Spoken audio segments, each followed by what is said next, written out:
पिछले 17 महीने से मैं अपनी ज़िंदगी में जो चीज़ मिस कर रहा था, स्कूलों में जाना, बच्चों से इंटरेक्ट करना, उनके साथ बैठना, हंसना, बोलना, टीचर्स के साथ में बात करना, समझना, फिर एजुकेशन के सपने देखना, वो मैं अपनी ज़िंदगी में मिस कर रहा था। बच्चे तो भगवान का रूप होते हैं और वाकई भगवान ही हैं। तो सुबह सुबह अपने भगवान से जाके मिल लो। तो आज मैं अपने भगवान से मिल लिया आके।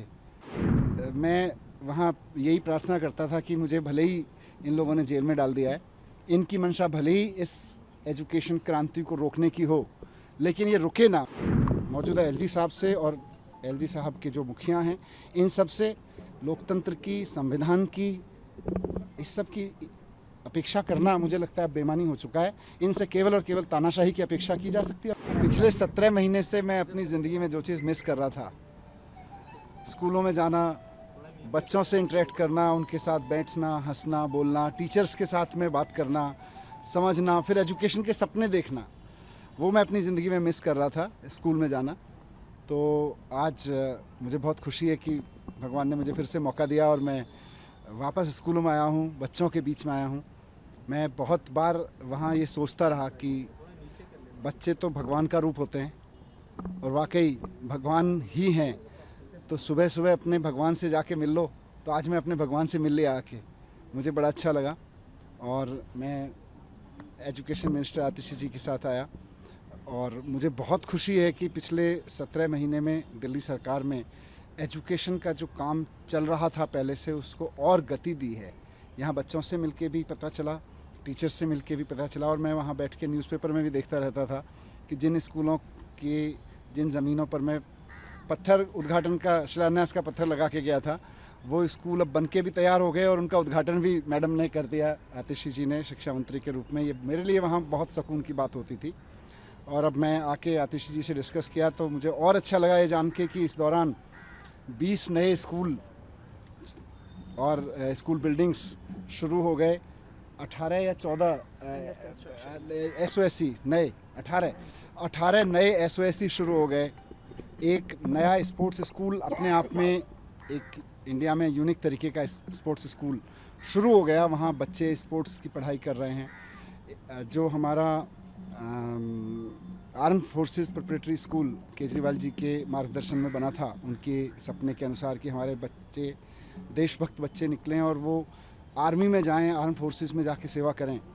तो मुझे बहुत खुशी हुई ये जान के कि आर्म्ड फोर्सेस प्रिपरेटरी स्कूल के पहले बैच में, जिसमें 64 बच्चे थे 12वीं क्लास में, उसमें से 32 NDA में क्वालिफाई हुए पहले टेस्ट्स में, और उसमें से 8 फाइनली जाके NDA क्रॉस करके सेकंड लेफ्टिनेंट बन रहे हैं अब।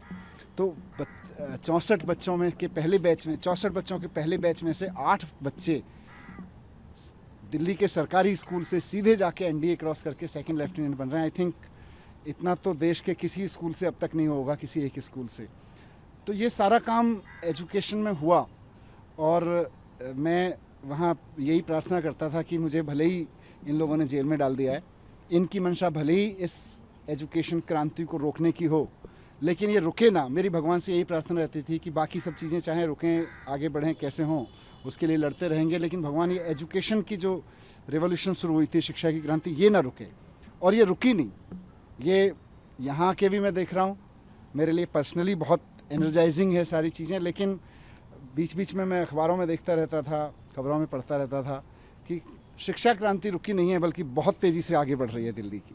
सर, आप रिहाई से ज़्यादा भावुक मुझे बच्चों के साथ देखे अंदर। बिल्कुल, मैंने कहा ना कि बच्चे तो भगवान का रूप होते हैं। और मैं 8-9 साल जब शिक्षा मंत्री के रूप में काम किया तो मेरा धर्म, मेरा कर्म बच्चों से मिलना, बच्चों को समझना, बच्चों के साथ जीना और इन बच्चों को ही देश के लिए तैयार करना, यही था। आज वापस मैं उसमें आया तो मुझे लगा 17 महीने से सबसे ज़्यादा चीज़ कोई अगर मैंने मिस की तो वो ये थी, आज वो भी पूरी हो गई। एक चीज़ समझने के डिप्टी CM जब आप थे तो भी कि अभी ये झंडा फहराने को लेकर भी कंट्रोवर्सी चल रही है और विवाद इस तरीके का कि आतिशी GAD चाहता है आतिशी झंडा फहराए, और CM ने जो चिट्ठी लिखी थी, जेल प्रशासन कह रहा है कि चिट्ठी नहीं लिख सकते किसी भी तरीके की आधिकारिक अंदर जेल से। आप इसको किस तरीके से देखें? देखिए, ये बहुत ही अनफॉर्चुनेट है कि स्वतंत्रता दिवस जैसे पावन अवसर पर इतनी टुच्ची पॉलिटिक्स हो रही है।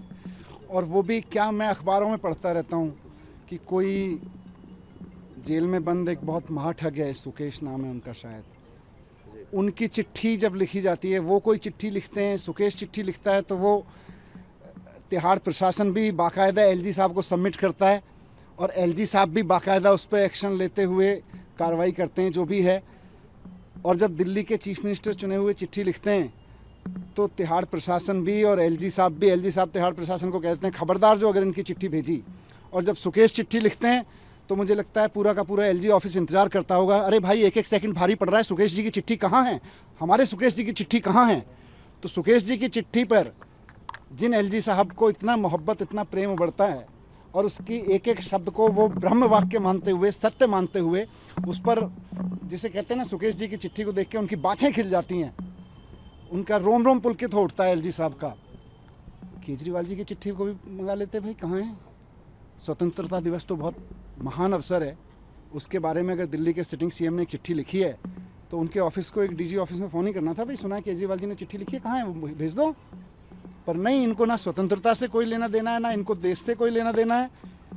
इनके तो प्रेमी लोग सुकेश जी जैसे लोग हैं, सुकेश जो भी नाम है उनका पूरा, तो इनके ठीक है, अपने अपने पसंद है लोगों की। संवैधानिक स्थिति क्या है, संवैधानिक स्थिति क्या है, अगर मुख्यमंत्री नहीं है तो चुनी हुई सरकार के मुख्यमंत्री या मंत्री को ही झंडा फहराना चाहिए। मुझे नहीं लगता कि इसमें कहीं कोई दिक्कत है, लेकिन मौजूदा एलजी साहब से और एलजी साहब के जो मुखिया हैं, इन सब से लोकतंत्र की, संविधान की, इस सब की अपेक्षा करना मुझे लगता है बेईमानी हो चुका है। इनसे केवल और केवल तानाशाही की अपेक्षा की जा सकती है। For exclusive and insightful videos, subscribe to our new channel ABP Live Premium.